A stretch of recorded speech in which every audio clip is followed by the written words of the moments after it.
साथियों, हिंदी साहित्य में आप सभी का स्वागत है। मैं बिमलेश कीर्ति उपस्थित हूँ एक नए वीडियो के साथ। जो आज की टॉपिक है सूफी काव्य धारा की विशेषताएं, जो इस प्रकार हैं।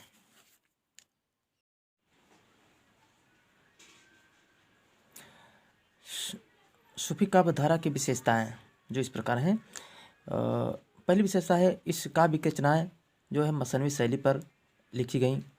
दूसरी विशेषता, इन काव्यों में ईश्वर वंदना, मोहम्मद साहब की स्तुति व तत्कालीन राजा की प्रशंसा आदि कथारंभ के पहले की गई है। तीसरी विशेषता, इनकी भाषा जो है पूर्वी अवधि है, जिसमें ग्रामीण अवधि की मिठास है। और अगली विशेषता, इन ग्रंथों की रचना एक ही प्रकार के छंदों से हुई है। और अगली विशेषता है इन ग्रंथों में के रचयिता अधिकांशतः मुसलमान हैं। और अगली विशेषता, इन ग्रंथों में विदेशी व भारतीय प्रेम दर्शन देखने को मिलता है। अगली विशेषता जो है, सूफी कवियों के अधिकांश ग्रंथ प्रबंध शैली में लिखे गए हैं।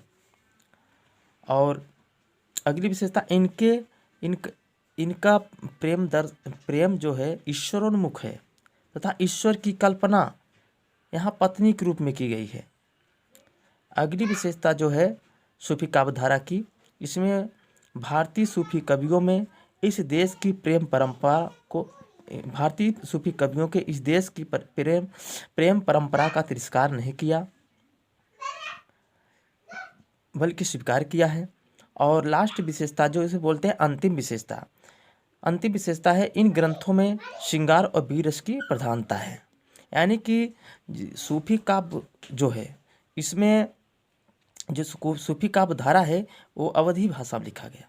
और सूफी काव्य धारा ही रस की इसमें दो रस की महत्वपूर्ण योगदान है। कौन कौन रस है? एक श्रृंगार है और वीर रस में, यानी श्रृंगार और वीर रस में इनकी यहाँ रस की प्रधानता दिखाई गई है। जय हिंद दोस्तों।